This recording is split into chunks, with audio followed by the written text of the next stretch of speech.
Chad Brendel, Bearcat Journal, here with Garrett Campbell, 13th year offensive lineman from Cincinnati St. X. Does it get sentimental thinking like this is the last time at higher ground for me, or are you ready to be done with it? I didn't learn about my 6th year until UCF game or USF game last year. So when I left this place, I said bye to the field in my own way, and I walked out of here.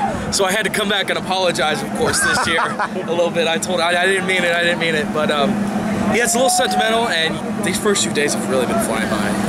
It's been crazy, and it's awesome to see, or awesome to be in the lodge. You jump from the dorm to the other dorm to the lodge. It's just over the years, and we have our meeting rooms actually over in the where I used to stay, like my freshman year. It just brings back memories. Of course, with we had a jokester, Ben Flick.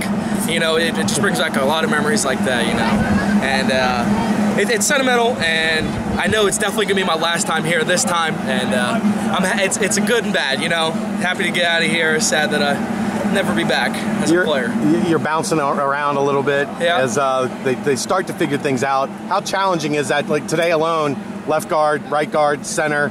Mentally, how do you get through that? I think that's one of my strong suits. I think knowing as a center what the guard needs on a double, or what the guard needs from the center on a double, or a pass pro or whatnot, I think it really helps play into my strengths a lot.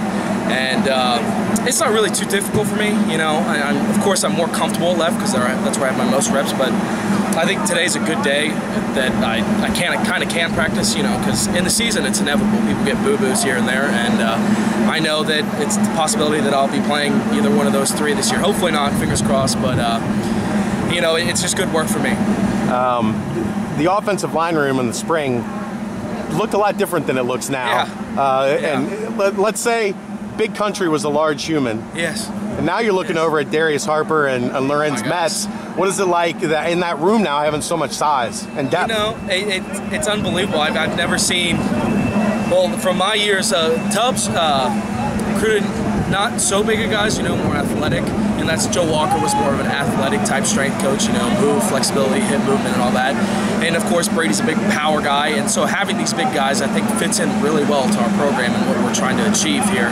And it's just funny because I know Metz is fun to mess around with, but we ask him stuff in German and all that. So we're making calls on the field in German, but it's a lot of fun. It adds a lot of different aspects, and they're coming along really well. Dude like Metz, I was just doing pass pro with him the other day, and he has unbelievable strength, and I think once he gets his technique down, he's going to be an unstoppable force. You ever see somebody carry 300 pounds and look like they're 250? No. I mean, you look, and he takes shirt off, this man's got imprints of 6-packs at 305 pounds, and I looked over at Brady the other day, and he had a stack of like 8 grilled cheese sandwiches at snack, and I was like, what's going on? Like, what are you doing? I looked over at Brady, I said, how much is he allowed to weigh? Brady said, sky's the limit, At his size, if he can stay in that kind of shape and look that good, he can be as heavy as he wants. You've had a lot of offensive line coaches, a lot of different guys you've worked with. This is year 2 with Coach Crook. Yeah. What's his system like in terms of how it fits to you and how you're adjusting? One of the benefits of having 3 different offensive line coaches is kind of taking the bits and parts that I like from each and using it in my technique to like my best advantage.